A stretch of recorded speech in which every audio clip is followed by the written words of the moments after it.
What is up, you awesome kisters? It is CistReactZ, guys. Today we are streaming some Doco today. Doco's FNAF Unsolved Midnight Motorist featuring MATPAT. So I can't wait to see them talk about like the theories behind Midnight Motorist and what we might have missed behind Midnight Motorist. That's gonna be fun to watch. And then I think after this I might go and stream the Five Nights at Candy's fur demo. Or I might just record it on a video. I don't know. We'll see.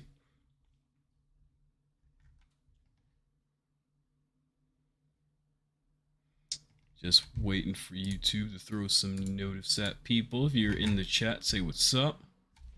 Oh, what's up, Arif Bakey? Or Baki?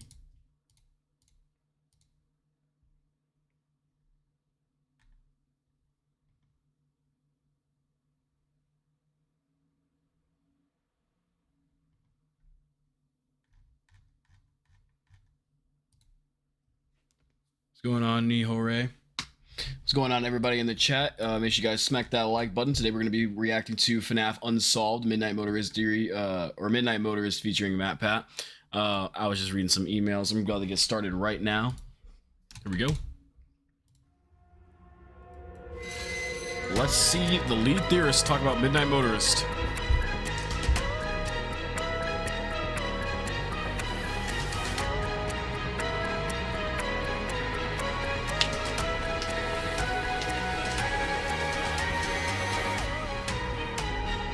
FNAF Unsolved Mysteries. Here we go.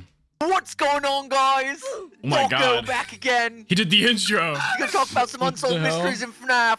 That was 10 out of 10. Location shirt. Has done it again, guys. Gold has done it again. Thank you, Kevin Leva, for the donation. Just absolutely brilliant game. Oh, that was amazing. Well, MATPAT already did the intro, guys, so I'm By the way, if you didn't hear me say, I said thank you, Kevin Leva, for the membership. not gonna do it. Welcome to No, you simply must. Show me how poorly I did. No, okay. What's going on, guys? Still coming back again. Hope you're all fantastic today. And welcome to Thank you, Kevin episode Leva, for the $2. FNAF Unsolved.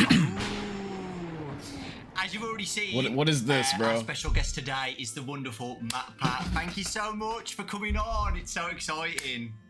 I'm excited to be. Anytime I get a chance to hang out with you, Doco, The is biggest always a win. unsolved mystery is what happened to William's We've sick got car. a very, very mysterious subject today.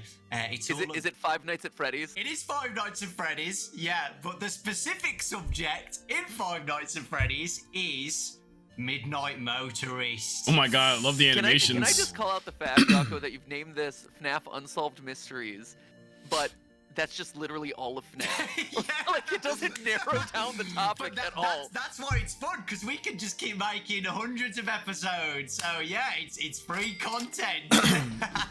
Bro's got the grind. Yeah, it just goes and goes and goes. I understand. I get it. Yes, I'm right there with you. Yeah, so Midnight Motorist, man. Yep. Came out with FNAF 6 back in December 2017.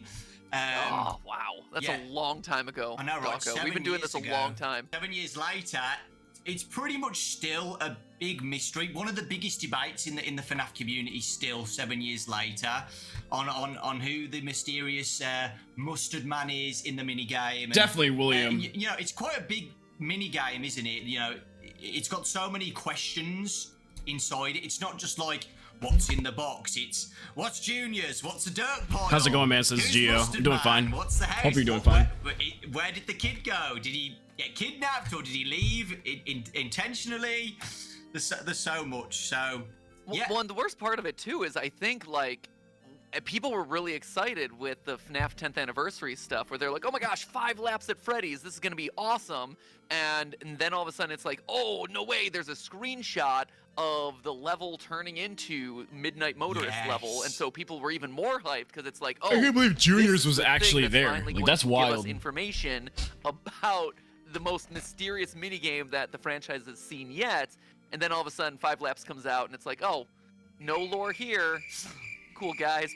Appreciate that one. There's one specific thing that I want to bring up about that later on at the end. Have you seen the Midnight Motor, the actual car? And it's got like a little spring bonnie antenna at the back. Midnight Motor. That's weird, isn't it?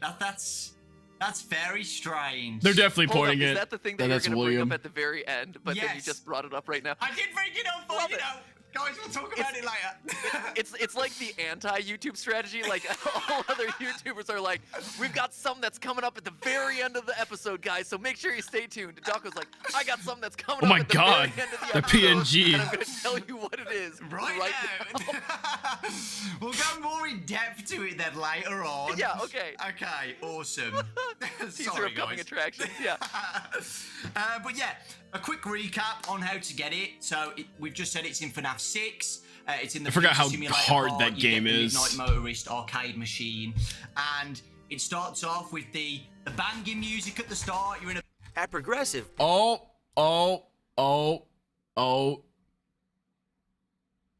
I ain't trying to get copyrighted for these ads. and you're speeding through a bunch of other purple cars, but there's like a little glitch at the side of the road, right, later on in the game, and if you go in there, you get this huge mini game. You drive around the town in the pouring rain at night, which is a very big detail, as Matt, you know, in your theory videos, we already know. We think it's the same night as Charlie's murder, which we will talk about in a minute. I keep spoiling things, guys. I'm sorry. This is what I'm like. You know, you drive down, you visit Juniors, and the green guy. I like how we just say green. Bro, I really love the production for this like series, bro. Like, whoever animated this did a good job. Visit Juniors, and the green guy. I like how we just say green guy, purple guy, mustard guy. I like that everyone's a guy. There's purple guy and green guy, but then it's mustard man. Like very important distinction there. Mustard man. Very lore important. Mustard Don't confuse man. your mustard man with your mustard guy or your yellow guy or your Cheeto man. Exactly. Very different. All important individual characters. Yeah. So we take a visit to Juniors. Again, that's another big subject that we'll talk about in a minute. I'm just doing a quick recap. You can say hello to the dirt pile. You go to the house.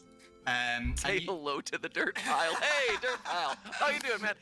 One of the few things in this franchise that hasn't been anthropomorphized or turned into a character in FNAF world. The dirt. Dirt pile with pile, googly yeah. eyes. Yeah, exactly. Dirty. Then we leave the car and we see that we are this mysterious mustard man. We go into the house. There's somebody just chilling, watching TV, and says, you know, like, come on, just Leave him don't go alone too tonight. harsh on him He's or had a whatever. rough day. He's had a rough night or something.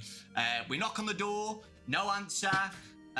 We knock again, no answer. And then the mustard guy gets a bit aggressive. And then we take a tour outside and we can see he's left to that place again.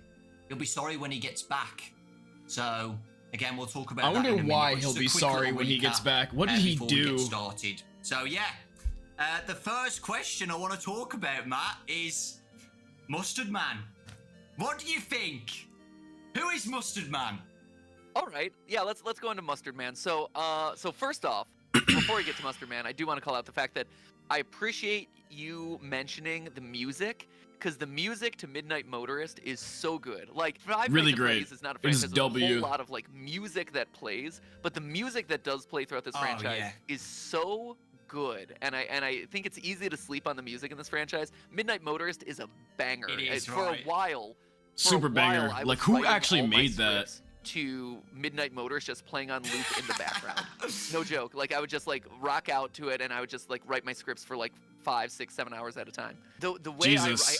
I struggle with like new songs, and I Yeah. struggle with songs with lyrics, and so I need stuff with like a good beat that gets me into a right mindset, but is like repetitive and familiar enough that it doesn't distract me from what I'm doing. And so yeah, I'll just play the same song on loop for like 8-hour blocks a time. And so Midnight Motorist is burned into my memory at this Jeez. point, and I think there was a good chunk of like 20 episodes that were written with that one as like the backing track for a while. It's so good. And the newer music as well, with Security Breach and stuff, and Ruin, like, such bangers, man. FNAF World 2, FNAF World has got some good bangers as well. But yeah, It really does. you are right, though. Some of the songs are so underrated. Right. Yeah, So Cheeto Man. Yeah, Cheeto Cheeto Man, the Man. mustard guy. yeah. Who do you think he is? Like, I mean, I think at this point we can all be relatively assured that it's William Afton, right? I think Maybe before he was that purple. feels like the community in a world where we Before he disagree evolved. about so many things in the FNAF community. I think we as a unit have collectively decided like, hey, this was confusing when it first came out, and rightfully so, but time has kind of gone on to show that this is very definitively William Afton. You know, the reason he's yellow, great question. Maybe before he was evil, I don't know. Maybe this is before he became the purple guy, or, you know, purple and yellow are the two colors that tend to contrast themselves in a lot of cases in this franchise. Maybe it was just a creative decision because a lot of the action in this minigame is happening at night, and it's a dark color palette, and so Scott chose something yellow that still associates it with the purple guy, but is differentiated so that way it's not like a dark purple blob on like a dark blue-gray background for this night, you know? But I think based on everything around, you know, the fact that he's driving the purple car, the fact that he's this angry, aggressive person, the fact that it connects with the Charlie death minigame in the security puppet minigames. All of that seems to indicate, like, hey, this is William Afton. Sure, the color palette doesn't match, but, you know, all the other clues are pointing in this direction. And as we've seen since, the way that this story tells its clues, Plus, and we the way never that had it a kinda mustard man communicates its lore again. has really evolved over time. And in retrospect, you're like, oh, I guess that makes sense. But in the moment when this is like, this is the first time that we're seeing William Afton in yellow, that's a weird call out. But, you know, you figure it out with time. Yeah, I just thought of something as well. You know, why did Scott make him mustardy or golden? I thought it could be before he's got corrupted. Like, because, you know, we've always seen, like, the shadow animatronics, like Shadow Freddy, like it's gold but then purple, so it could be like the opposites, and it could be like the origins of William Afton, because we know it should be like the start of his first murder. Well, and I think that's the question, right? And as with a lot of things in this franchise, there's a couple of key questions that people are still on the fence about, and that once you decide your answer to it, all the rest of the dominoes fall. And so and so many other pieces fit into place. So, for instance here, if Charlie is in fact William Afton's first murder, and this is that night, because the minigame's later that night, right? And this is the night of Charlie's murder, then yeah, him being yellow makes a lot of sense because he has not descended or evolved into the purple guy yet, right? Like, this is his first murder, he's not a serial killer, and so this is Said those exact the first words. of what will be a line of murders, and so he goes from yellow, innocent, whatever, to evil, purple, sinister color that he ends up being for the rest of the franchise, right? So if Charlie is in fact the first murder, that works out really well. But as we've seen with, you know, some of the more recent entries with like Help Wanted 2 and the gravestones and the puppets, right? Where Charlie and the puppet is actually the last of the ones revealed to kind of like solve the code at the end of Help Wanted 2, and you unlock the Bonnie bully mask at the end of that one. Is that implying that Charlie the puppet is the last of the murder victims? In which case that theory doesn't hold as much water, right? That the yellow to purple thing.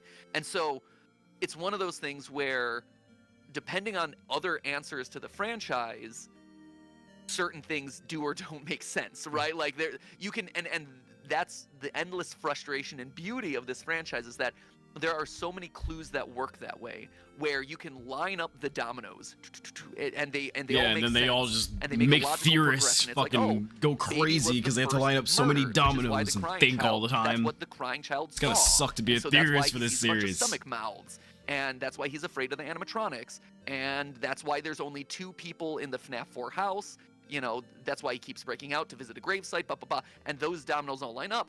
But the first domino was Somebody asked, what do you think Midnight Motorist personally is, sis? Honestly, I don't know. Maybe it just like is showing like more context for the night that Charlie died or the first kid died. I don't know.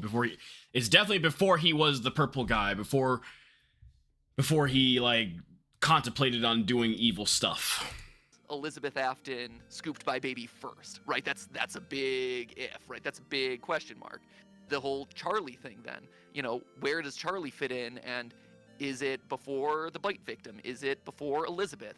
The first murders of this franchise really function as these first dominoes that there's a lot of lore bits that we as a community have put together that make narrative sense in any of those directions. It's just you're still waiting to figure out what that first domino is to fall to tell us what track we're on. Thank you for coming to my TED Talk. Yeah. Thank you for coming to my TED Talk. To come back from that was just amazing. You know, whether Charlie's the first victim or not, we still think it's the same night, right? You know, especially at the start of Midnight Motorist, he's speeding through the highway to get back home. So yeah, I do think there's a connection there. William's just as toxic as he is on the road as he is a murderer. Like, that's crazy. Else at the top of your head, Bro almost made vehicular manslaughter before he started killing people. I had an idea where it could just be a random parent and it's like a missing kid incident where the kid goes missing. But again, there's something specific in where the windows broke where I don't Aren't there like think tracks it is that. too? With the animatronic footprints, right? Like I'm pretty sure they're not at the window. They're just in the bushes. The footprints are always the thing that's frustrated me about this one, right? And that's actually one of my biggest problems with the William Afton being purple guy, or not purple guy, a mustard man, is the fact that, so if he is the mustard man, if he is Cheeto guy or whatever, what are those animatronic footprints then? Like well, I remember when that minigame first came out, and even though like your gut says, oh, this has got to be William Afton, color's weird, but also like, who then is the animatronic standing outside of the window? Like you see that almost as like an animatronic luring a kid or trying to like draw a kid out of their house, so much so that the kid actively breaks out of their window, right? And I think that that's the other side here, is the kid's locked in their room and we see the glass outside of the house, right? Which means that they broke the window from the inside going out, and they're going out to pursue or kind of hang out with this animatronic. It's a very weird detail, and all the explanations in the world never really come up with a satisfying, like for all the dominoes that we line up, I've never really seen a satisfying answer to why are there animatronic footprints out there in the rain outside that window. You know, I don't know. Maybe he lured the fun time, right, or sent the fun time animatronics out there. I don't know. One of the murder victims, one of the missing children, Golden Freddy, what have you. It's one of them. Like, yeah, I don't know. Maybe like a fun time animatronic was taken out there, Golden Freddy, like he said. I don't know. Midnight Motorist has to be right after Charlie's death. I wonder if those footprints belong to Michael when he has an art inside of him, and for whatever reason he smashes through a window. Appearing as a spirit or like a physicalized form, and beckoning to, you know, the kid who's inside the room to come out and join them. Five Nights at Freddy's, there's an unused description for the Midnight Motorist. The solution there, right? We see in the Fazbear Fright stories. One of the Fazbear Fright stories. Talk about a killer ride. This smooth cruiser is a perfect choice for anyone wanting to flee a crime scene or win a race, which further indicates that is indeed the same night. So, dang. Yeah, maybe he just killed his first few, and then he just then he slowly just kept going, and that's why he's purple, a toxic color, I guess. Did Funtime Freddy have a kid inside of him, or was that proof of concept in the blueprints? I'm sure all of them had kids, right? Because all of them had that's like all their jobs, so I'm assuming all of them had a kid. It's I forget the official name of it, it's but a real it's like job. Welcome Home or something like that, where it's the story of Chica coming to visit a little girl in her home at night, and basically trying to bring this girl into the afterlife, or kind of like bring this girl into, you know, the next life, and they kind of like pass through a barrier and ascend to, you know, the next plane of existence or whatever. But Chica has a physical form in that story and actively kind of like pursues this girl at her house, comes at her at night, and draws her away from the house. And that one always felt like a very strong parallel to me of the Midnight Motorist events that we're seeing.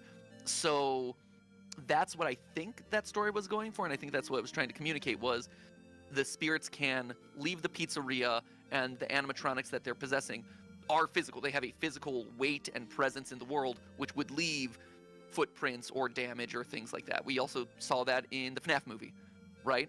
Where in the FNAF movie, the animatronics, we think of them as these entities that are stuck to the locations, the pizzerias, things like that.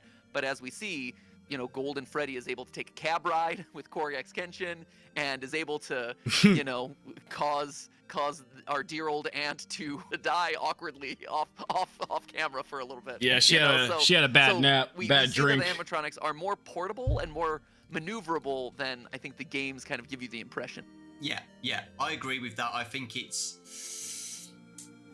right, okay, because we're on this subject anyway, I do think Mustard Man's William Afton. I think that animatronic could be Golden Freddy out of everybody, in my opinion. On Cannot Escape FNAF. Who do you think the kid is? Do you think it was the crying child who left the house, or Michael? To me, it feels like it's the crying child. Mm-hmm. I think it kind of has to be. Yeah. In a lot of cases, right? Because you have the gray coloring of the character who is sitting on the couch in front of the TV, you know, which was associated with the gray coloring of Mike after. I forgot he was wearing a gray shirt. FNAF 4. Oh wow. So you have that continuity of storytelling there.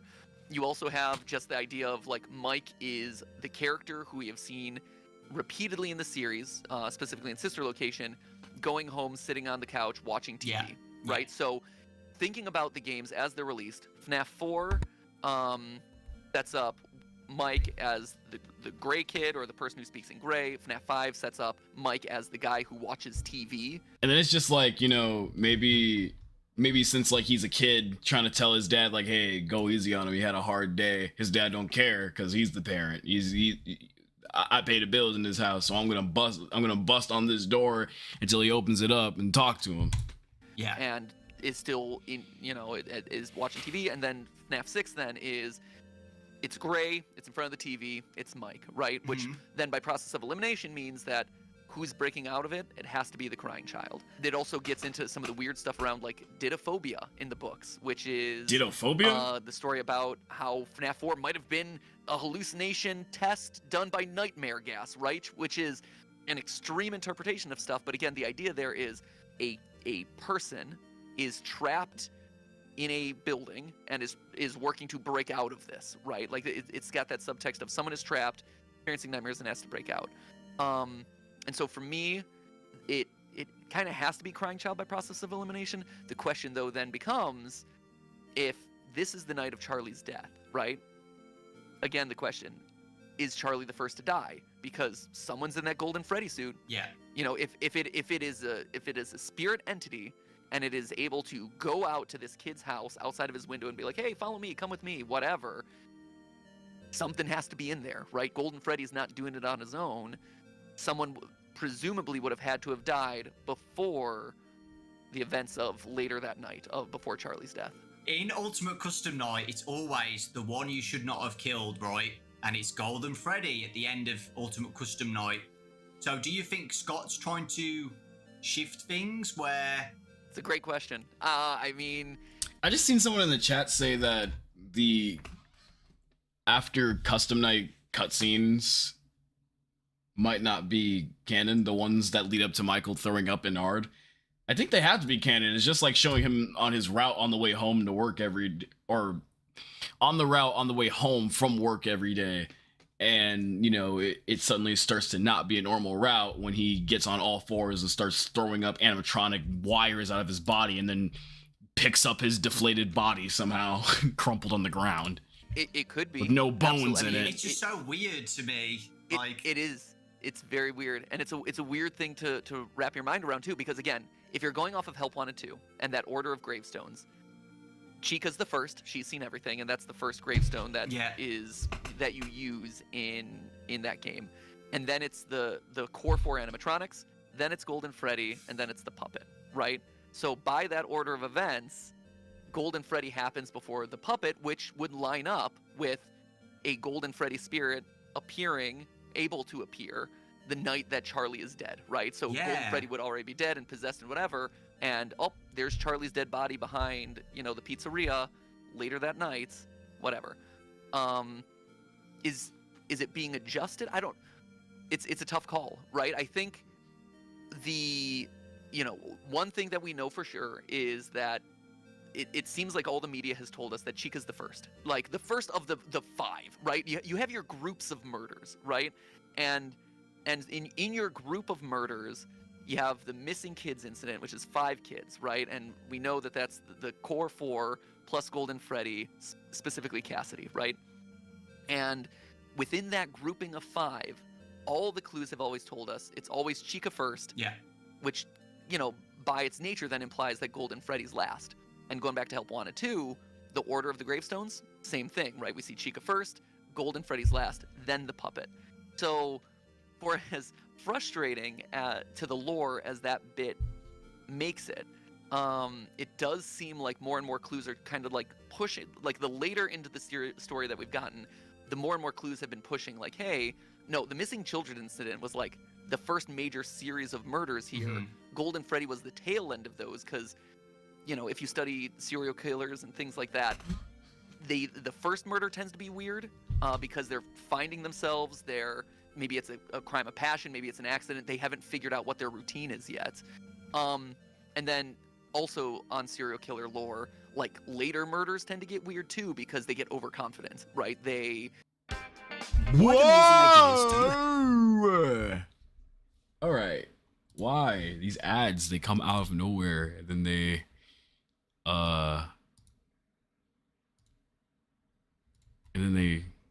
get me copyrighted. Jesus. Okay.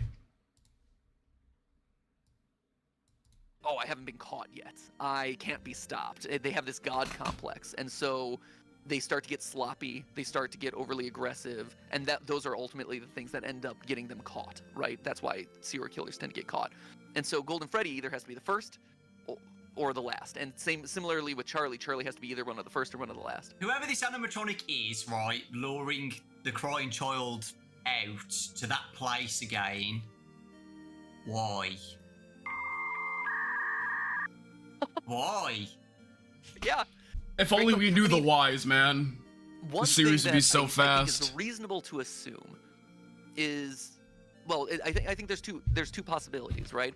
One is that it's a small town, and it's a group of friends, right? And so, as we've seen in the FNAF 4 minigames, everyone talks. The lore of Freddy's just persists in this town, right? Like, oh, I hear at night they come to life, or oh, the plush trap bites you. Like, it is a small town where all the kids know each other, and so if all of a sudden, like, a bunch of kids go missing, presumably the crying child is familiar with them, has seen these kids around the pizzeria, might have, played with them in the past. Into the Pit shows that there's like a very tight-knit community of people who are meeting at the pizzeria on a regular basis. And if you're the son of one of the owners, you are there on a regular basis. So you might have known these kids, right? So there's option one of like, hey, it's me, Golden Freddy, haha, it's me, come hang out, whatever. There's just that element. And the boy misses his friend, and so he wants to go out.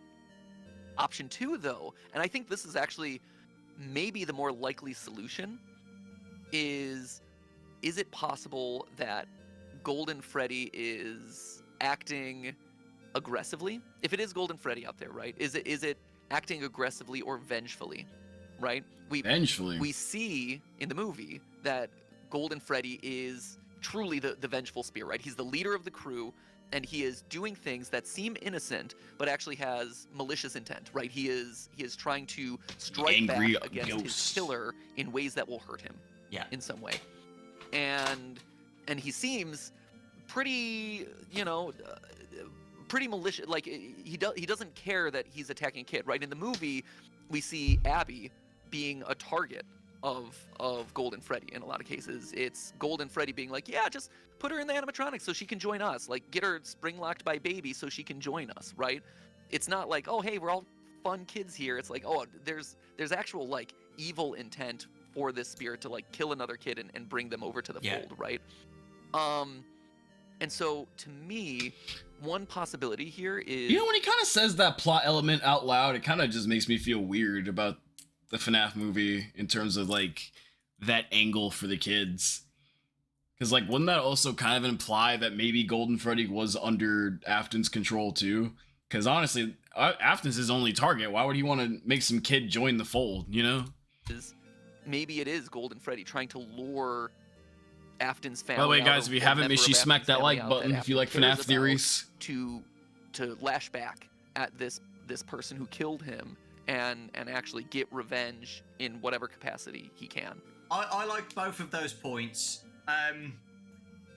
The thing is with the second option is it's interesting how Afton doesn't really care that much that he's gone. He says, "Oh, he'll be sorry when he gets back," like knowing that he's going to return. So I feel like if Golden Freddy had malicious intents, Crying Child would have got killed at that point, right? Or something bad would have happened. I do like the first one though, about them being friends originally. There was a bond with them. I remember in FNAF 4, the Crying Child has a real close bond with his plushies, excluding Foxy because Michael's ruined that. But Yeah. he has a really close bond with them that they're his Stole his friends. head. That could be a metaphor that he's friends with the spirits as well, or something like that. No, that's a really good call out, and I think I was talking through. That's a it in real call out time. I'd never I'm like, heard oh, before, that's actually. that you could pursue, but no, I think you're actually right. It is that friendship mentality, which again, going back to the movie, is an indicator. Like I think the movie showed interactions with the animatronics that we hadn't really seen yet, like the animatronics actually being fun and friendly and playful, right? And they're being fun and friendly and playful with Abby as a fellow kid. And so yeah, to your point, that could very well be it, right? Is hey, we just want to hang out with our friend, we want to hang out as kids again, and so we don't want to hurt this kid, and Crying Child enjoys that, right? It's fun for them. They want to go back there, just like Abby wants to go back to the pizzeria to hang out with her buddies, the animatronics, until things take a turn for the worse. Yeah. And there's someone specific, like, we are still your... Well, we don't know who it is, but he says, "We are still your friends. Do you believe that?" So I feel like there definitely was a history. So do you think that the Crying Child just went to the location and just played with them like how Abby did, building forts and stuff? That would be crazy. Like, it's just weird. Like, at this point, it seems like the Crying Child is not scared of going to the location, right? He seems comfortable breaking out of the house and going to visit the pizzeria. Then in FNAF 4, he's always crying all the time, and he's terrified of the location now, and he doesn't like going there. So in between those two events, something has happened. I know you've said that he might have witnessed Elizabeth's death, but, you know, he could have gone to that location and he could have seen something there. Maybe he saw the bodies in the suits or something, or his dad doing something maliciously. Like, it could be anything, right? Yeah, so again, the dominoes line up. And Bro, Scott really made a good series, huh? Like, there's really no 50-50 with FNAF in terms of an answer. Like, bro, his name could be... Like, the Crying Child's name could be Andrew, it could be Evan, it could be like, Christopher or something, bro. Like, seriously, there's no 50-50 with this crap. Like, I wish it was only 50-50 so we could argue only about two things. We gotta argue about, like, the whole scope of the timeline and what could have happened here, what could have happened there, bro. Oh my god. One of three different It's crazy. routes, right? Route number one is exactly what I said, which is, did he see his... Because I think there's also been this growing understanding that Sister Location, Fredbear's Family Diner, and Freddy Fazbear's Pizza were much closer and, if not overlapping each other in existence than we ever thought, right? Again, when we were presented the games in a sequential order, it felt like, oh, one pizzeria opens, another one closes. One opens and another one closes. You know, there's references to a sister location, something being shut down, the closure of Freddy Fazbear's, whatever. But the overlap Flames of the disaster restaurants opens up a lot more complexity to the timeline and a lot more possibility to the timeline. So I think now more than ever, the possibility of Elizabeth being, you know, scooped early or being grabbed by baby early, that's option number one. And the kid saw that and he's like, oh no, that was really scary, and I'm scared of that, and I'm scared away. Option two is exactly to your point. He sees, like we've been kind of talking about here, the fact that there is a Golden Freddy or some animatronic outside of that window who is not his dad in a suit implies that there are spirits already possessed. Murders have already happened by the time that this night has occurred. And so there is the very real possibility that he saw a murder happen, you know, or that he sees a murder happen, which is the thing that gets him scared. And that's why he's terrified when we see him again in FNAF 4. And then option 3 was what we see in the books, right? Which is William Afton being upset that his kid has an affinity with these animatronics and is bonding with them, playing with them, lingering around them too closely, and William knows what he's done with them, that he does something and arranges some sort of weird experiment, hallucination, you know, designs spooky animatronics or whatever to scare his son away from his love of them, right? He's like, hey, you cannot love these things and you're going to be sorry that you love these things so much, so I'm going to design something for you that scares you. And I normally I wouldn't put too much emphasis on that because that seems crazy and ridiculous. But welcome to FNAF, 1. And 2, Everything sounds crazy and ridiculous. We see repeated a lot through the short stories in Tales from the Pizzaplex and Fazbear Frights. We repeatedly have these stories, I think there's 3 or 4 of them, where there is a blank animatronic or a blank room and gas or sound discs or something is affecting your perception of the world around you, and something that is blank and flat and neutral suddenly becomes terrifying and scary and nightmarish. Didophobia is the one that is the most one-for-one with what we see in FNAF 4, where it is literally, I'm in the FNAF 4 house, here are the nightmare animatronics, and I turned off the gas and now I see everything in reality. But even before that story came out, there was 2 or 3 other stories that kind of had that repeated theme over and over again with kind of like lightly FNAF 4 coded. So normally I'd be like, oh yeah, one of those 2 more reasonable, realistic explanations here would make sense, option 1 or option 2. But it seems like the lore that the books are really telling you, or kind of like the clues that they're unlocking or kind of leaving a trail for, seem to be pushing towards that other option where it's like, hey, no, William designed these things to scare his kid away from those animatronics because he didn't like them hanging out. Yeah, with the psychic friend Fredbear as well, like William. Oh god, psychic friend Fredbear mentioned what the crying child's doing. Was he doing that because he just wanted to protect the crying child from getting hurt or having an accident like Elizabeth? Or was it malicious? He's watching everything he's doing to make sure he's not interacting with the spirits, not knowing anymore. You know, he doesn't want his son knowing what he's done, basically. Right? Yeah, it's the poor crying child's living in like a surveillance state. Yeah. Very strange. Yeah, exactly. So yeah, that was deep. That was a very, very deep talk about the crying child. That was crazy. And that was really good. I mean, that is this franchise, right? Like, I think for as much frustration as the lore provides, the fun, it's like a Rubik's Cube, right? Where what's up, King you have LAO? all the colors and dots, and Hope they you're all having have a great their day, individual too. pieces. And the way that you arrange them, you can solve it in a lot of different ways, and all of them are valid. But then there's always like that one bit of the Rubik's Cube that doesn't quite fit, or like that one square that you didn't quite get right, and you're like, oh, well, I gotta mess everything up to make that one fit, and then that cube fits, and then everything else is off, right? There's always that one dangling piece that's like, yeah, that keeps you going. That one extra puzzle piece that just doesn't fit in, and you don't get a satisfying image over here, but you still have a lingering thread. Bro, why did I just notice MATPAT's drip, bro? He's got like the Freddy Fazbear coat on. He looks really 90s. I love it. Over here, and so yeah, I don't even know what to call that. A coat, from the beginning. sweater. What is that? Quickly as well, what do you think Junior's is? Do you think Junior's is a bar, a pizzeria location? Or Definitely a what do you think? bar. Try as I might to make it into How a pizzeria small the building location, looked. which was I think one of my early timeline episodes where I tried to bend over backwards and make that building Oops. lore importance and be like, oh About yeah, hitting my this is desk. clearly the FNAF 2 location. It's not. I don't think there's really any evidence to suggest that it is. It really does feel like a bar. You know, it really does feel It's small like one too. You know, William had a bad day at work, and you know, or a bad day, you know, with his son getting bit or whatever, and drowns his sorrows, goes back to the pizzeria, takes out his aggression on Charlie, and then we see kind of the results of the day, right? So to me, Junior's the best scenario here, and the one that makes the most sense is that it's a bar.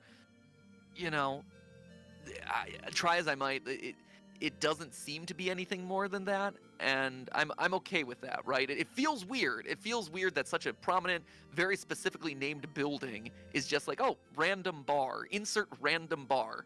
But as far as I can tell, that's what it's meant to be. Yeah, Honestly, yeah, it just, even if it does have a name, it really just feels like a bar. Like, you got the people up front saying like, come on, man, you know you can't be here, get the fuck out of here. Like, yeah, like that just already feels like a bar. Plus, why would there be like a, I don't know, like a bouncer type of guy outside of like Freddy Fazbear's Pizza?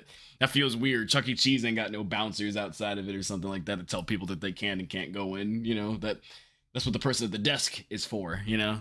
I think so too. Like previously, he's been there drunk and he's caused an issue and he's been banned from the bar, right? Yo, what's up, Sis? What's up, Berlent? MATPAT is wearing one of his own merch. Oh, from Theoryware. Okay. Is it called Lumen, or is your name Lumen? The dash Lumen's kind of fucking with me right now. I'm sorry, I'm stupid. Right. You know, and that's why the green guy says, "Come on, you're not supposed to be here." Yeah, like that's so, a bouncer. Yeah, that's a what I think club. as well. That's a bar. It's mature. Dirt pile. What do you think the dirt pile is in the middle of the woods? Why? Right? It is in the middle of the woods, right? Which implies that it is meant to be hidden, right? This is not. The This is not a Theoryware is dirt called pile Lumen. that Okay. is a gravestone. This is something that's, I did something wrong and I need to hide the evidence for it, or I need to kind of bury it away from plain sight. And so one of the things that I've suspected is, to what we were talking about before, is that Cassidy's grave. You know, is that whatever spirit is possessing Golden Freddy in this moment, is that what it is? That would explain. Wait, high key, I want to actually like go and find the dirt pile, because like I want to know, does the music stop when you see the dirt pile?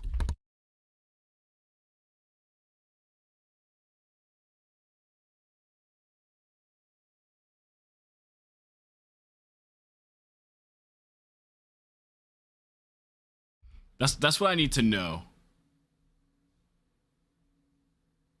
Okay, here it is.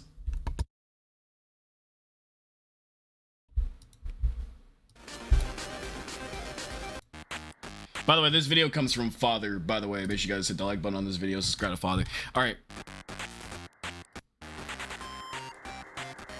Plus, this route is like so specific to, like, out of the way.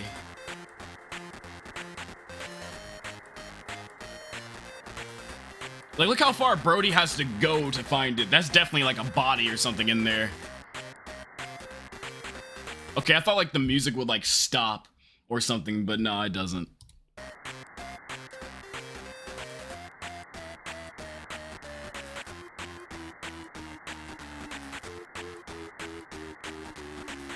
Okay.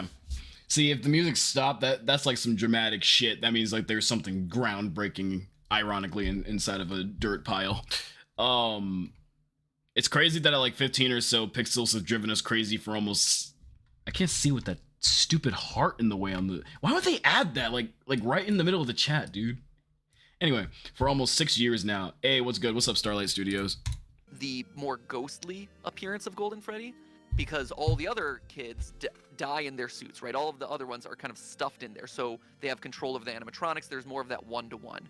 But Golden Freddy appears. He doesn't move, and we've attributed that to spring locks in the past. We've attributed that to a lot of different things. But what it seems to indicate is like, hey, did the kid actually die in the suit, or is he just kind of taking the form of the Golden Freddy animatronic? And the body was buried elsewhere, like it wasn't hidden, because this is a suit that humans are going to wear. You know, Golden Freddy, people are going to put it on or whatever. So you can't keep a dead kid in there, because at some point someone will find it and try to put it on and be like, oh my gosh, I found a dead kid. So to me, it feels like that's meant to be Golden Freddy's grave, or Cassidy's grave, I guess at this point, which then also reinforces the idea of why they're so angry, why they're so vengeful. Yeah, no, I think that's great, and I think not many people talk about that Golden Freddy can just appear and fade away like literally a ghost, instead of walking around like an animatronic. That is really important, and I agree. Maybe William Afton did shove Cassidy into the suit and then changed his mind or something, or he could have completely buried the suit with Cassidy still inside, or something like that. But yeah, I like that. Well, no, I hadn't really considered that, burying Cassidy with the suit. That's cool. That's really cool, because that explains, or evidence to support that one, would be the second novel, right? Which I think everyone always thought was strange. In the second novel, Twisted Ones, you get the twisted animatronics, which are the rough novel parallel for the nightmares, basically. They're the closest proximity, but they're also like the most furthest away from it. Like, all the other books are like, oh, there's very clear one-to-one parallels with what we see in the games. Then you have book 2, the Twisted Ones, and you're like, if you squint at it, I kind of get it, but it's not as one-for-one as the other things. And the thing about the Twisted Ones is that they are buried, and that they pop out of the ground to attack, right? Like to vor whoever their victim is, right? You keep on hearing that word in the FNAF community recently. What the fuck? You know, like, why are we using that word, man? That word is like, that word has trauma behind it. Why are we using it? Like, is there an actual definition to that word, or am I thinking about the bad stuff behind the word? Let me see, because like, let me see the way he said it too. To vor whoever they're like he laughed, you know, like he knows why he used that word. I need to see if like that word.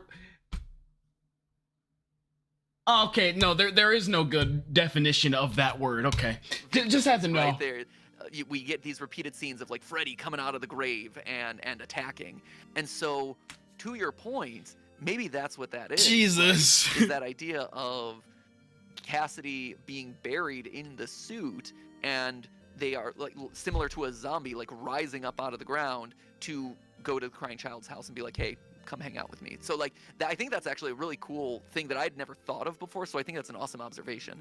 Yeah. I'm just trying to think in any of the actual games, excluding Into the Pit and stuff, like the actual core FNAF games, I don't feel like we ever actually see Golden Freddy as it's, you know, there as I'm trying to word this right, you know, not as a spirit, like the solid costume. But I don't think we ever see that ever. No, right? that's actually a really good call out. In FNAF 1, he appears and disappears ghostly style. FNAF 2, same thing. FNAF 3, FNAF 3, no. Just in the minigames, we see him on stage 01, but that's him in Golden Bonnie on stage, so that's just him in performance mode. And FNAF 4 is Fredbear, you know, so yeah, you're absolutely right. We don't ever see a physical, that's a good one there, Dawko. We never see a physical version of Golden Freddy, to my knowledge. Again, this is talking through in real time, 10 years of history, but like, a physical version of Golden Freddy in the environment. It's always the spirit version of Golden Freddy. Yeah, you never see the physical physical animatronic. Never physical, and we see Golden Bonnie as Springtrap. So we see it all the time. Yeah.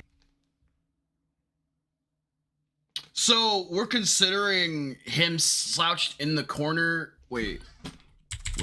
Of Golden Freddy, to my knowledge. Again, good one. You're absolutely right. We know. I'm trying to word this right, you know, not as a spirit, like the solid costume. But I don't think we ever see that ever. No, right?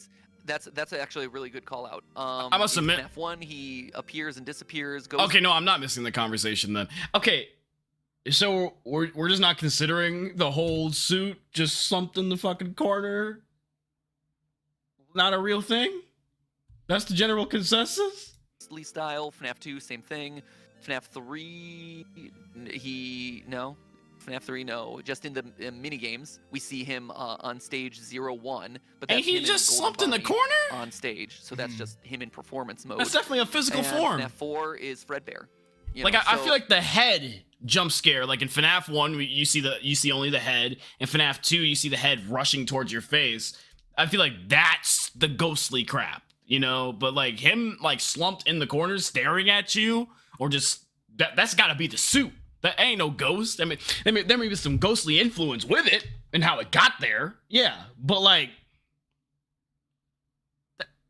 It's just gotta be teleporting around when it slumps and sitting.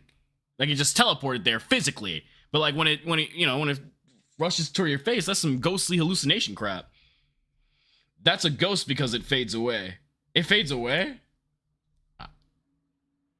I feel like it just pops out of existence. So, yeah, you're absolutely right. I guess. Ever see a pops out of existence, fades away. I guess that's ghostly stuff. So we never see a physical version of Golden Freddy, to my knowledge. It fades into in real time, 10 years of history. Something in the corner seems real, but they literally fade away in FNAF 2. But like a physical version of Golden Freddy in the environment, it's always the spirit version of Golden Freddy. Yeah, you never see the physical animatronic. Never physical, and we see Golden Bonnie as Springtrap. So we see it all the time. Yeah, exactly. So yeah, where is that suit? Where is it? It's buried in the ground with cat. That's pretty good, man. I like it. Oh no. Good. Dawko, you solved FNAF. You solved Golden Freddy. This sounds weird. It sounds weird that it's like not considered the actual body though. People who have solved Golden Freddy again. There's so many people. Like it can be a real thing, but it could also have like ghostly techniques with it. Like I don't know, my dead body could be teleporting around a building because my ghostly abilities allow me to do it, and that's my real dead body you're looking at. But like, I don't know, if my dead body starts to like animate and like run towards you, but I'm still sitting in the suit, that's a ghostly hallucination in my opinion. Or solving Golden Freddy. We also never see the suit in the safe room or in the Afton house. Now it's crazy. Someone says. Oh my god. Well, you never know. Maybe in the FNAF movie or something, we'll see that happen, like buried underground. I don't know. Maybe we'll actually see the physical form of him, or in a future game. I know when he was teasing the movie, right? Scott was pretty clear that one of the ideas that he was tossing around for one of the scripts was the story of Cassidy. And I believe the explanation he gave in the subreddit post was that it was good for the lore heads, like good for the hardcore fan base, but it was just it was great for them, but too much for everyone else, too confusing for everyone else, which is why he scrapped it. But we know that there's a script out there somewhere, or at least the idea of a script out there somewhere floating around telling the story of Cassidy, so that might be it. I did spoil it at the start, 5 laps at Freddy's, right? When that trailer dropped, everybody went crazy. We saw Midnight Motorist. I was like, what the heck? What's going on here? Yeah. So, do you think there's going to be anything lore related to that at any point in 5 laps at Freddy's? Do you think something's going to be hinted at with Midnight Motorist? If there's a possibility of that happening, or I think you have to. I think if they are legitimately pursuing 5 laps at Freddy's, and if that is going to be a full official release in the series, it is so primed for giving some clarity on the whole Midnight Motorist mystery. You have to. And I think they recognize that, as evidenced by the fact that there are Easter eggs and there's the like joke about no lore here and this and that. Like, I think they know that the expectation of the community is like, hey, but really, here's the game about cars and here's the minigame about cars. Tell us something here, guys. So I would expect that to be a yes, you know. And as we've seen with the interview that you just did with Scott, I think we're entering into an era where Scott is being more and more open and more willing to explain some of the decisions of the creative. Maybe not give all the answers away, but at least give more clarity or give more hints to what the true intentions were behind things, or what some of those answers were to some of those older games, right? Because now us as a Thieves community are into the weeds for things like Ruin and Help Wanted 2 and Secrets of the Mimic and stuff, right? Like the new generation of FNAF theorizing with the Mimic and AI being kind of like the big themes. And so, Robot Kids. I gotta shove it in anywhere I can. And so I think that early era, that kind of like initial phase of FNAFs 1 through 6, he's able to kind of like be more explicit and open about, and the books have started to do that, and I think games like Midnight Motorist also allow opportunities to kind of explain away some of those things and give some semblance of closure around some of these mysteries that have had us talking for the better part of 6 years, 7 years at this point. Yeah. And one specific thing as well, I did spoil as well earlier, is the car, the Midnight Motor car. Something very specific on that car is the spring bonnie antenna at the back. Why? Yeah, why were they cooking that? Well, because it's William Afton's car, man. There you go. Thank you guys, it's solved! We did it! Yeah, we solved it. We Yeah. solved Midnight Motorist, guys. We did it. After all these. Yeah, you really do only have to be a motor. Wow. Somebody please do not clip that. You really have to be a murderer to like a car like this. Like seriously, The this antenna car at sucks. the back. Why? Well, because it's Hey, William Carl. Afton's car, man. The car There you literally go. sucks. Thank you guys, it's solved! We did it! Yeah, we solved it. We Yeah. solved Midnight Motorist, guys. We did it.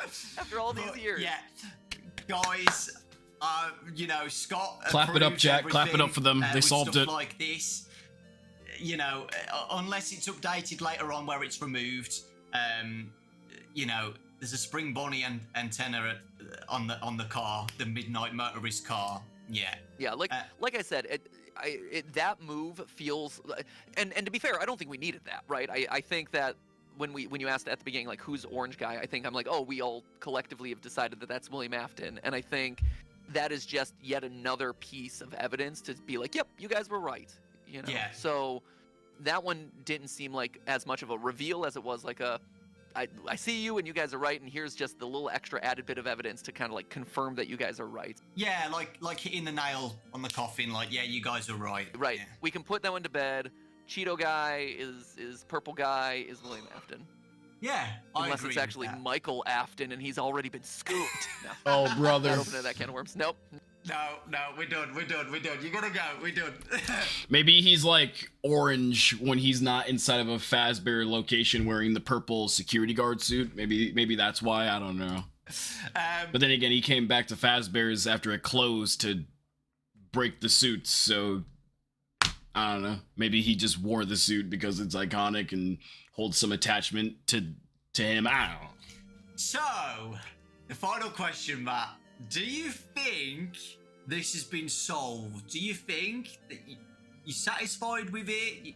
Or do you think, you know, I feel like we've got Mustard Man done, but I still feel like, I feel like we've said Juniors is a bar. You confident with that? Yep, absolutely. I still think the dirt pile's a little bit iffy. I do like the Golden Freddy idea, though. And the broken I think window Golden and Freddy stuff. also has three toes. I believe Golden Freddy has 3 toes as well, which lines up with the amount of toes that I believe the footprint has. The shape of it doesn't match, but I believe it's 3 toes. Why did I like not remember this? I had to have not remembered that. Like we've said Juniors is a bar. You confident with that? Yep, absolutely. I still think the dirt pile's a little bit iffy. I do like the Golden Freddy idea, though. And I've never seen those the tracks. I think window Golden and Freddy also stuff. has 3 toes. I believe Golden Freddy has 3 toes as well, which lines up with the amount of Like, I've seen these. Like, these have got to be the footprints right here. But I never noticed those right there. Or I just may have forgot. toes that I believe the footprint has. The shape of it doesn't match, but I believe it's 3 toes to 3 toes. It's been a long time Okay. since I've brushed up on my toe counting. I'm retired now, so I've purged a lot of that information from Yeah, my brain.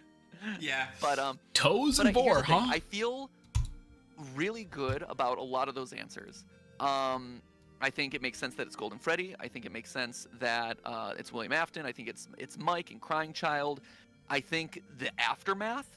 I think it's the things on either side of it, right? What happened before?